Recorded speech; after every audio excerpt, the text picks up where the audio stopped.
Olá, sou Patrícia Martins, nutricionista. Vou falar um pouquinho da minha formação. Sou formada em pós-graduação de nutrição esportiva pela Universidade Gama Filho, também pela pós-graduação de nutrição clínica funcional pela VP e agora mestranda do Programa de Saúde da Criança e do Adolescente na Unicamp. Então hoje a minha aula ela vai ser sobre alimentação infantil na pandemia. Então quais impactos nós temos percebido diante desse cenário e quais estratégias também nós podemos pensar dentro de tudo que está acontecendo, né? Primeiro, eu gostaria de estar mostrando o que os estudos estão trazendo dentro disso, né? O que está sendo visto com todo esse cenário que nós estamos vivenciando. Então, nesse estudo, o que acontece? Ele traz pra gente os impactos da pandemia do Covid na atividade física, no hábito de atividade física das crianças, ou seja, onde aumentou o cenário de sedentarismo. Já nesse outro estudo, ele traz o que? A mudança de comportamento com as crianças no cenário onde elas ficaram em isolamento, com falta de escola. Então, quais mudanças de comportamento, tanto físicas, emocionais, que trouxeram dentro do cenário do Covid? Outro impacto também é um impacto que vem sendo muito visto, que é o impacto mental em crianças e adolescentes, interferindo com a questão biológica, ambiental e social também dentro desses fatores. E nós temos também a parada escolar e o aumento da ansiedade em crianças e adolescentes durante a pandemia. Para concluir esses outros impactos, a superalimentação das crianças nesse período também. Então vamos notar quantos impactos nós estamos tendo, mas com outro olhar, com outra janela de olhar para esse momento de pandemia, considerando nossas crianças e adolescentes. Então nós pensamos muito hoje na questão da infecção, né, que é o mais realmente impactante, mas o quanto esse cenário também não vai nos impactar nessa geração futura. O que será que nós teremos se nós não trouxermos algumas estratégias de melhora para esse cenário que nós estamos vivendo, né? Que é importante a gente olhar para isso. Então, nesse estudo, ele fala muito desse outro lado, né, da pandemia para as crianças e os adolescentes. Então, a questão da supernutrição. Então, nesse artigo, ele traz como o vírus ele vem afetando esse grupo mais vulnerável de crianças e adolescentes, mas com outro olhar, com uma outra janela, que é a janela do quê? Do impacto de saúde mental, do impacto do isolamento social, da falta educacional e dos cuidados de saúde. Então, olha que olhar que nós temos que ter realmente para esse cenário e o real impacto em que a pandemia vai trazer para as nossas crianças e adolescentes, sem ser com esse olhar de contaminação viral, e sim o impacto que nós vamos ter implicações, na verdade, na crise de saúde pública futura com esse público. Então, nós temos que começar a pensar nisso hoje. Então, os cuidados na alimentação e estratégia, eles são fundamentais para esse período. E para a gente analisar um pouquinho e pensar na história e entender também que não foi só a pandemia que está trazendo toda essa movimentação. Ela ampliou esse impacto, mas ele já vinha acontecendo. Vamos entender um pouquinho?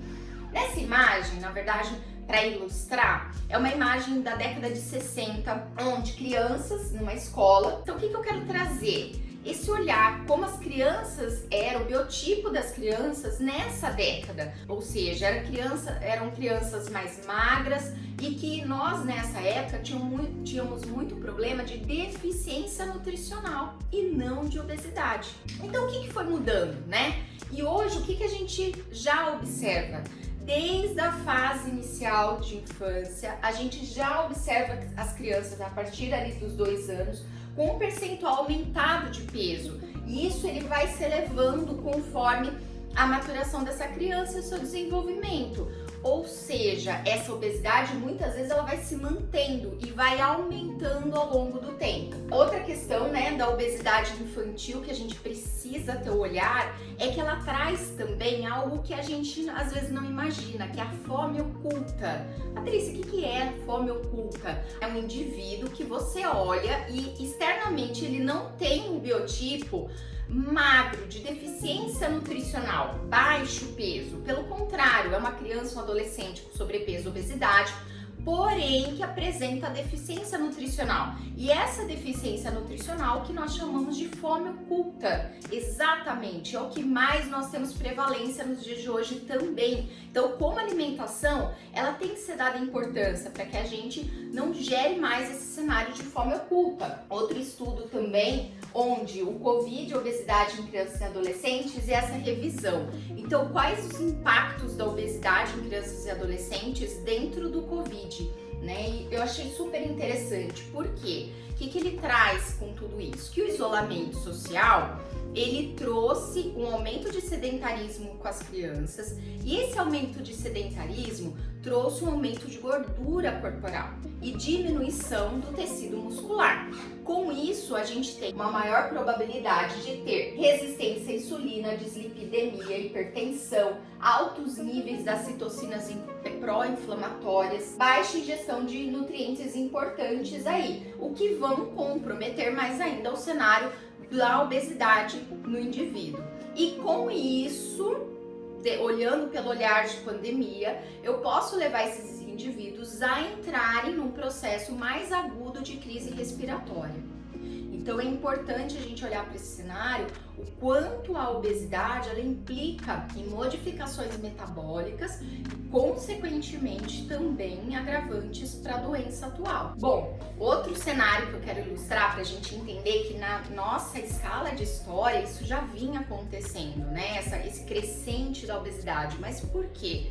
Por também mudanças sociais. Então, nós olhamos aqui essa foto, eu gosto de ilustrar isso, que é a foto do cenário do aniversário de antes, né? Lá da década de 70, 80, muitos de vocês vão recordar. O aniversário de antes era uma mesa pequena, um bolo de centro, poucos doces, né? Às vezes o refrigerante que aparecia nestes eventos de aniversário. Então era uma oferta pequena. E o que a gente tem hoje? Uma oferta muito maior, uma oferta de alimentos que realmente a gente se vê até perdido, porque é muita coisa. E o que acaba acontecendo? Eu tenho uma oferta grande, eu vou consumir mais? Então, um outro olhar também dos eventos que mudaram ao longo desses tempos. Outro cenário, a oferta nos supermercados também. Antes existiam mais as mercearias, que eram os mercadinhos pequenos, com uma oferta muito menor de alimentos, às vezes alimentos vendidos a granel, não empacotados, menos produtos industrializados. E o que a gente observa hoje? Na verdade, um grande crescente de produtos industrializados. Então, esse cenário, essa modificação do cenário social na alimentação também tem implicado com o aumento da obesidade, principalmente em crianças e adolescentes. Outro cenário que mudou muito foi o surgimento também do refrigerante lá pela década de 40, tá? Esse surgimento do refrigerante também impactou muito e na época foi um boom, né, de uma grande descoberta e que vem trazendo seus impactos hoje cada vez mais. E com isso também, nessa época, o açúcar. E eu achei esse registro desse artigo, achei muito interessante para a gente entender como o açúcar era visto lá atrás. E olha só, como o açúcar ajuda você a manter o peso. Vamos lá. O açúcar é o alimento energético por excelência. Em questão de minutos, ele se transforma em energia. Assim, quando você come o açúcar, você fica sem aquela sensação de fome constante ou aquele apetite feroz que acontece, por exemplo, com as pessoas que fazem dieta sem consultar o médico. Menos fome ajuda você a manter o peso, pois o principal fator para o aumento de peso é comer demais. E o açúcar contribui para você dizer não na hora de repetir o prato. Por essa razão, salvo a recomendação médica, o açúcar é insubstituível. Então, olha como o açúcar, ele entrou na nossa vida como um alimento importante, um alimento que tira você da fome constante, que não vai deixar você ganhar peso, que te tira do ambiente da obesidade. Então entende como isso é impactante para nós atualmente. Hoje, lógico, a gente está tendo cada vez mais um outro olhar dentro disso, mas como ele entrou na nossa vida, como ele era visto.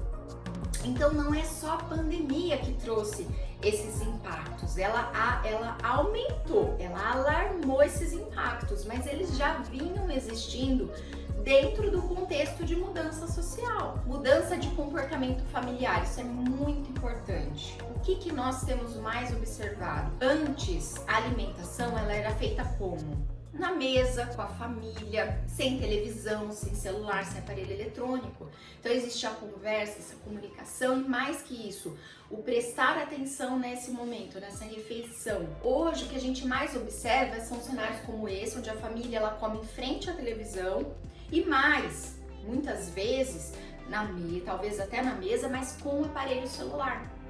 Então, uma mudança social super importante. Eu deixei de prestar atenção e me concentrar nesse momento. O sedentarismo, como nós já estamos discutindo, então ele teve um aumento também gritante, não só na pandemia, tá? Esse estudo até coloquei porque é interessante a gente ter esse olhar do que acontecia já antes. Então, o estudo do IBGE de 2013, então ele já traz esse cenário. Olha só, nesse estudo, ele traz que a proporção de adultos classificados na condição de insuficientemente ativos foi de 46%.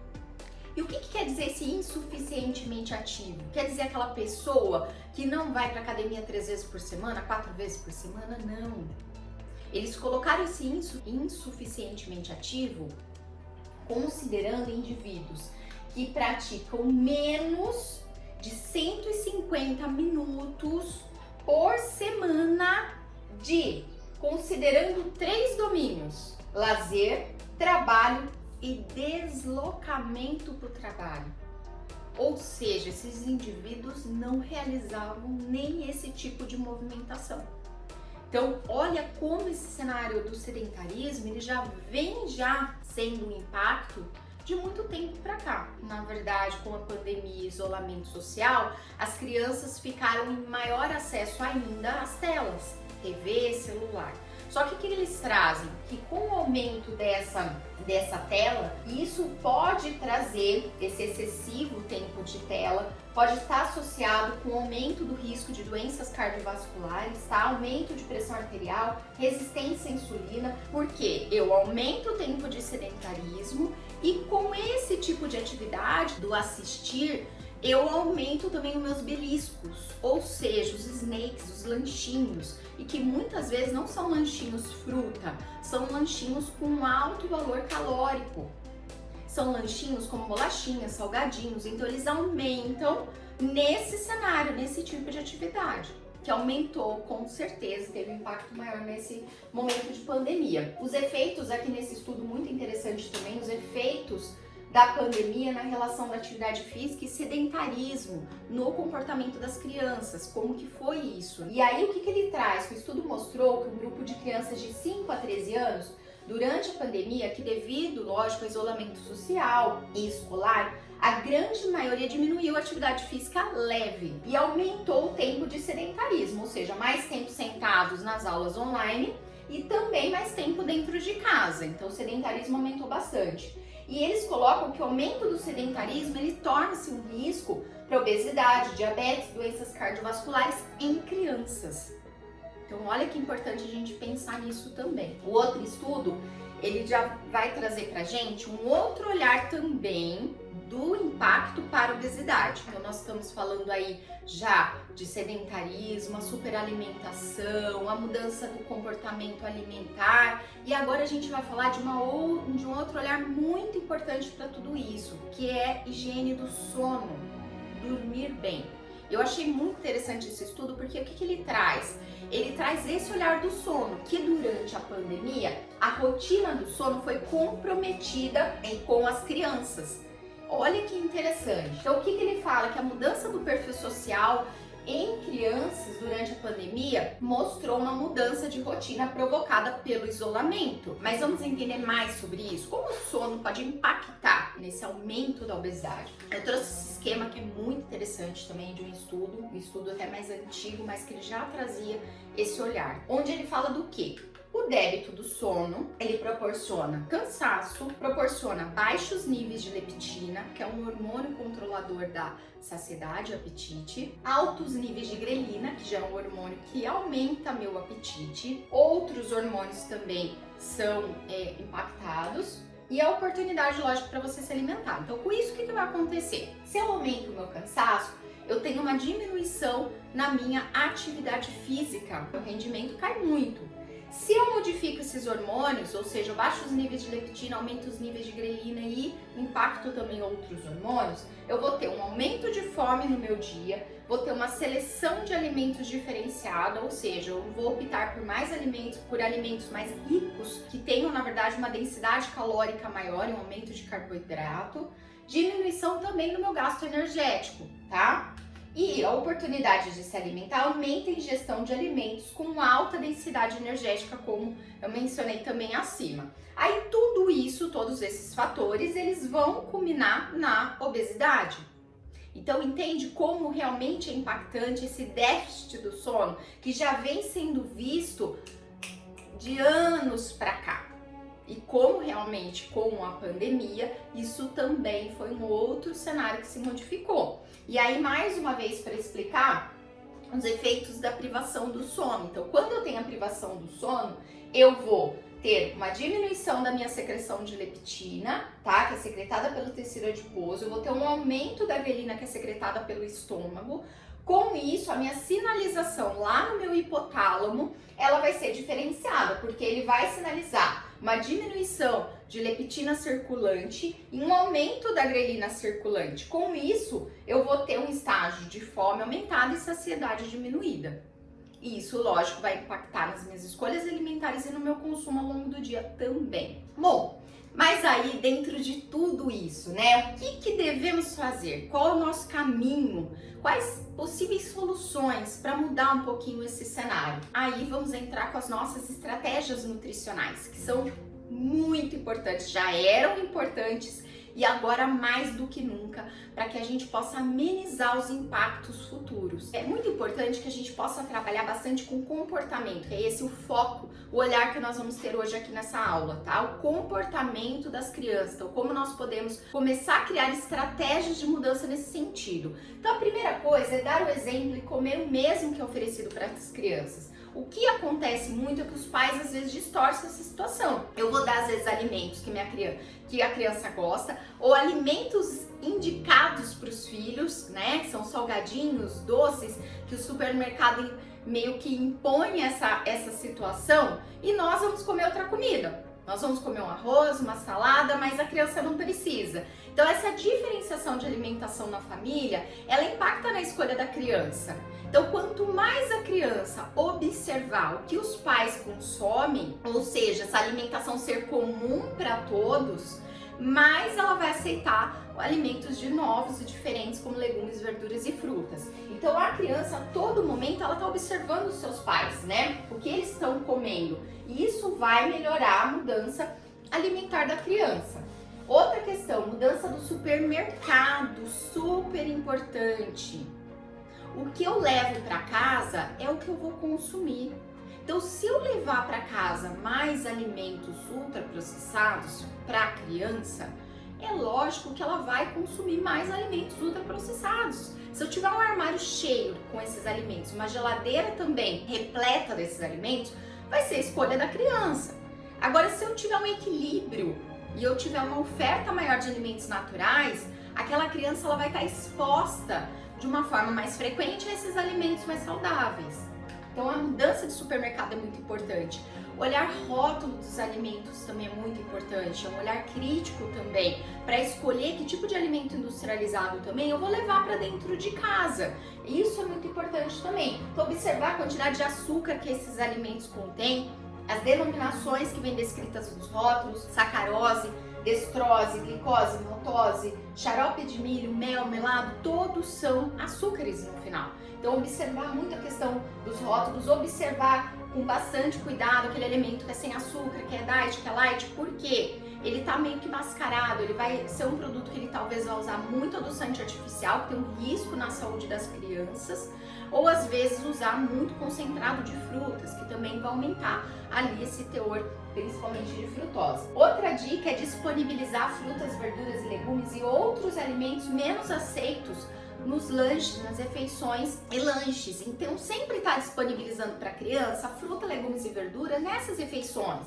Então é muito interessante. Até em refeições diferenciadas. Ah, vou fazer uma pizza no final de semana. Então a inclusão desses alimentos, de uma pizza com brócolis, uma pizza com folha de rúcula, ela traz para a criança esse olhar de que aquele alimento mais saudável está dentro da rotina da família, em qualquer cenário. Então isso é muito importante. Tornar a comida acessível, isso é mais importante ainda. Então criança precisa do nosso auxílio. Então deixar legumes, frutas, verduras já lavados, já picados, já descascado, né? Alguns na geladeira, em potinhos. Deixar frutas acessíveis à altura da criança, ao olhar da criança.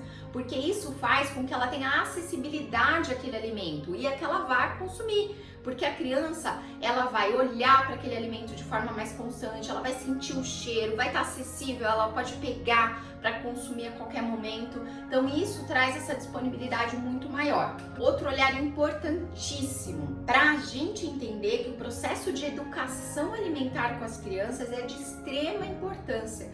Porque olha o nosso desafio. Elas são programadas para aceitar alimentos de alto valor calórico, aceitar comidas, na verdade, ricas em açúcar, sal e gordura, porque vão atender às necessidades energéticas dessa criança, que é uma demanda realmente bastante grande. Só que essa demanda, ela está implicada no quê? Na sobrevivência, nos elementos da nossa sobrevivência. E com isso, o olhar da criança vai ser para alimentos de alto valor calórico muitas vezes. Só que o nosso desafio é fazer essas crianças aceitarem também os alimentos com sabor amargo, azedo e com menor densidade energética, como os legumes, verduras e frutas, que é o nosso desafio. Então, olha o desafio que nós temos nas mãos. Porém, quando a gente faz o processo de educação nutricional com as crianças, elas vão aceitar mais esses alimentos e a gente vai começar a fazer um balanço disso, um equilíbrio no consumo dessas crianças. Então, quando os alimentos são repetidamente expostos, tá? E provados pelas crianças, elas passam a se habituar com o seu sabor e aceitá-lo com mais facilidade. Então eu tenho que promover essa constância de oferecimento para que aquela criança, na verdade, aceite com mais facilidade. Disponibilidade frequente e acessível, isso é muito importante, tá? Como a gente está falando, eu vou ter mais aceitação e consumo pelas crianças, isso importantíssimo. Levar as crianças para feira é uma outra questão muito importante. Até eu ilustrei com a foto da minha filha, porque eu faço isso com ela desde que ela é menor, tá? Hoje ela tá com 7 anos. Então é muito importante trazer esse ambiente para as crianças, né? Fazer a criança entender outro olhar da compra, o olhar com o ambiente que está mais exposto a frutas, a verduras e legumes. O contato da criança é muito importante, né? Envolver as crianças também na preparação dos pratos. Então, uma outra ilustração aqui da minha pequena, que eu também faço isso com ela, lógico, dependendo da idade da criança, precisa ser acompanhado do pai nas atividades que ela pode estar executando dentro de cada faixa etária. Mas promover, trazer a criança, envolver essa criança nas preparações é muito importante. A criança, ela vai ter um contato sensorial muito grande, contato sensorial de sentir o cheiro da comida, textura da comida, de querer provar aquele alimento. Então isso fortalece e facilita o caminho para aquela criança ter mais aceitação. Incluir alimentos menos aceitos em momentos agradáveis também da família, muito importante. Geralmente a gente deixa alimento saudável em refeições obrigatórias, almoço e janta tem que comer, né? Então parece que vira uma obrigação. E por que não ofertar esses alimentos em momentos agradáveis? Vou fazer um piquenique, por exemplo, como esse cenário, onde eu tenho um misto, um equilíbrio de alimentos, mas eu envolvo a fruta, eu envolvo folha. Vou sair para uma festa ou vou sair para um restaurante, por que não fazer uma escolha, um equilíbrio de um alimento legal ali naquele momento, para a criança ter percepção de que ele está incluído em várias situações. Isso também vai facilitar bastante. Auxiliar seu filho também na percepção e motivações para comer. Eu vejo isso principalmente nesse momento de pandemia, onde essas questões emocionais elas estão muito mais impactantes, e isso tem também o seu olhar para a alimentação. Então, ajudar o seu filho a entender a motivação dele de fome, aquela criança que às vezes quer comer de forma repetida, né? Que não dá o seu intervalo, que você percebe que terminou uma refeição já está buscando um outro alimento. É importante a gente sentar com a criança e fazer ela entender qual que é a motivação. Ela tá com fome de fato, ou seja, ela tá com fome física, como se o estômago estivesse roncando, né? Tá considerando opções de alimento, a fome ela vai crescendo aos poucos, ou ela tá com uma fome mais emocional? Ela tá movida por algum sentimento, ela tá ansiosa, ela tá triste e ela tá querendo alimento para trazer conforto para essas emoções. Então é importante a gente trazer a criança para esse olhar, ensiná-la o que refletir sobre esse momento, que é importante, vai trazer esse cenário mais compulsivo de uma forma mais tranquila. Comer com calma e diminuir as distrações, isso é muito importante, tá? Então, tá comendo com calma, o que eu quero dizer com isso? Diminuir TV, celular no momento da refeição, porque isso vai fazer com que a criança coma com o olhar mais atento, mais focado, concentrado. Que é o que a gente chama hoje Mindful Eat. Esse tipo de ação é o comportamento atento, né? Aquele comportamento para aquele momento. Então, evitar esse tipo de distração das telas no momento da refeição. É prestar atenção, na verdade, no cheiro da comida, no sabor da comida, na textura da comida, nesse processo que ela vai fazer, para ela se sentir saciada. Então, isso é muito importante, tá? Existem estratégias que a gente pode usar com os pequenos também. Uma das estratégias são as bexigas, então encher as bexigas em vários tamanhos para mostrar para a criança e ela apontar como que ela está se sentindo naquele momento, às vezes antes da refeição ou assim que ela está terminando a refeição, para mostrar para a criança o quanto ela está saciada ou não. Então, uma estratégia bem interessante, tá? Garantir também que a alimentação seja feita numa rotina, importantíssimo. Então, criar rotina para as refeições. Momento do café da manhã, do almoço, do jantar, dos lanches. Isso é importante para a criança, ela precisa. Evite categorizar também os alimentos como saudáveis ou não saudáveis, bons ou ruins, proibidos, permitidos, para a gente não criar esse olhar punitivo, e sim um olhar crítico, educativo. Então, divisões, outra coisa que eu gosto muito de falar dentro desse cenário de mudança de comportamento é divisão de responsabilidade. É importante que a criança entenda que os pais têm sim sua responsabilidade, mas a criança também tem a parcela de responsabilidade dela para entrar numa parceria dessa mudança de alimentação. Quais são as responsabilidades dos pais que nós podemos entender, né? Decidir o que, quando e onde será oferecida a comida, importante. Escolher o que vai preparar para a comida. Providenciar refeições e lanches regulares e adequados, tá? Fazer com que os momentos de comer sejam agradáveis, isso é muito importante, sem briga, sem aquela discussão, né? Aquele fator de obrigação. Ensinar para os filhos que eles precisam aprender sobre comida e comportamento alimentar, como nós já discutimos durante a aula. Ser modelo para os filhos, né? Sobre o que e como comer, super importante. Evitar categorizar os alimentos que o filho gosta ou não, isso é mais importante ainda, porque às vezes a criança não aceita naquele primeiro momento uma folha diferente e a gente já categoriza, os pais já vêm categorizando de que meu filho não gosta. Não é que ele não gosta, ele precisa ser apresentado mais vezes para esse alimento, para que ele possa então aceitar. Evitar que os filhos belisquem e bebam água entre as refeições e os lanches, isso é muito importante para que não diminua esse apetite para as refeições importantes. Aceitar, isso é muito importante, aceitar que os filhos cresçam de acordo com o seu biotipo. Cada criança é individualizada, como todos nós.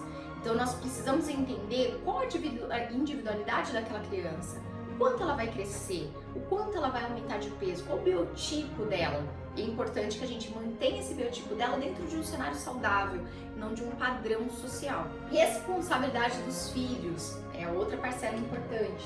Então, decidir o quanto vão comer e se vão comer os alimentos oferecidos pelos pais. De grande importância isso, né? Dar autonomia para essa criança. Comer a quantidade que eles precisam, sem aquela obrigação dos pais achando que eles têm que comer mais. Eles têm essa percepção de forma natural, então fazer com que eles entendam essa percepção. Aprender a comer o que os pais comem. A comida tem que ser familiar e não individualizada ou segmentada. Aceitar que estão crescendo conforme o esperado e tá tudo bem. Aprender a se comportar nas refeições. Então, são responsabilidades que eu sempre digo, para mudança de comportamento a gente tem que fazer parceria. Então existe responsabilidade para os pais, responsabilidade para os filhos, existe a dinâmica e a criticidade de tudo isso acontecer, né? E principalmente o ato de educar, o ato de entender o processo da alimentação e poder sim criar soluções, estratégias para que esse momento seja realmente importante na vida das nossas crianças e que elas cresçam e se desenvolvam com mais saúde, fazendo com que possamos então, né, diminuir os impactos que nós temos visto pela pandemia e que já existiam. E que a pandemia só alarmou, aumentou essa janela. E que aí sim, o nosso olhar ele precisa então ser maior ainda para tudo isso. Por isso que essas estratégias, essas adequações, elas são, e o entendimento disso, ele é cada vez mais importante. E aí eu termino com vocês com uma frase que eu gosto muito. Então, comer é mais do que jogar lenha na fogueira ou abastecer um carro. Comer é mais do que escolher um alimento e dar para uma criança. Comer e dar de comer reflete nossa atitude, nosso relacionamento com autorrespeito, nossa conexão com os nossos corpos e compromisso com a nossa vida. Bom, gente, terminamos nossa aula. Obrigada a participação de todos. Agradeço. Até mais.